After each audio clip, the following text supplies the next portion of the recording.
Diversa competizione, diverso livello, ma lo stesso Grifone. I ragazzi di Isabella iniziano al meglio la fase nazionali dopo la vittoria ai playoff ai rigori contro il Nuovo Tor Tre Teste e schiantano 6-0 gli umbri del Cannara.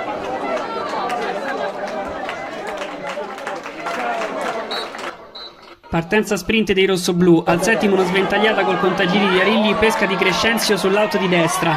L'assist al centrale del numero 7 non è da meno e pesca Cirulli prontissimo a ribadire a rete per sbloccare la gara. Periodo d'oro per l'attaccante al terzo gol nella sua post-season. Nemmeno 10 minuti dopo arriva anche il quarto. Il Grifone libera la propria metà campo calciando lungo. Bazzucchi esce di molto dalla sua zona di competenza e rinvia male trovando Attasi.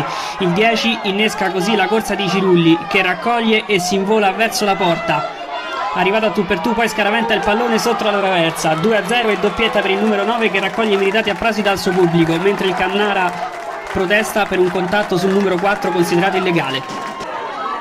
Il doppio svantaggio sveglia gli umbri che orchestrano una buona azione con Orlandi e Vinti, ma il numero 7 pur saltando causa non riesce a ribattere a rete.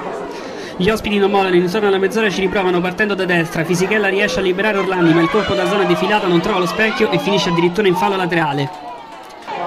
Il doppio cambio all'intervallo di Grilli sembra funzionare e il Cannara è subito pericoloso, ma la palla calciata di nuovo da Orlandi finisce ancora sul fondo. Poi il Grifone sale in cattedra e non ce n'è più per nessuno. Toguschi allarga sulla sinistra dove Attasi raccoglie e prova ad accendersi. Conclusione insidiosa ma fuori dallo specchio. Poco dopo assistiamo alle prove generali. Attasi dalla bandierina Pescarilli che impegnano un poco Bazzucchi, reattivo a mettere in angolo. Proprio da quell'angolo il Grifone cala il tris. Palla sul secondo palo dove Gambacurta fa da sponda di piatto trovando dall'altra parte il colpo di destra decisivo di Toguschi che aveva attaccato alla grande la porta e realizza il 3-0. Il Grifone non si ferma e i cambi funzionano alla grande. Picano sostituisce Cirulli raccogliendo nella grande l'eredità. Qui il numero 19 si invola facendosi metà campo e saltando Lumpi come se non ci fosse. Peccato per il tiro troppo centrale. Rossoblù anche sfortunati quando vedono respingersi dal palo la punizione di Formisano.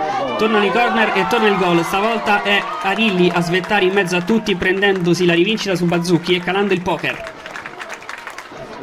Il Cannara esce dal campo e nel finale cade completamente. Ancora letale il tiro dalla bandierina. Stavolta ribattere a rete è Gambacurta che torna a segnare dopo l'Eurogol segnato ai playoff contro la Rumulea. Nel finale c'è gloria anche per Picano, solita azione avvolgente del Grifone che libera Formisano dal limite. Il rimpallo favorisce il numero 19 che da pochi passi deve solo spingerla dentro realizzando il definitivo 6-0. L'ultima azione vede il Grifone ancora protagonista. Paliotti sfugge alla grande sulla sinistra, arriva sul fondo e serve a rimorchio Formisano. Il 14 non calcia e serve largo Gismondi che segna. L'arbitro però assegna fuori gioco, fischiando contestualmente la fine della gara. Grande esordio dunque per il Grifone, che tornerà in campo il 2 giugno.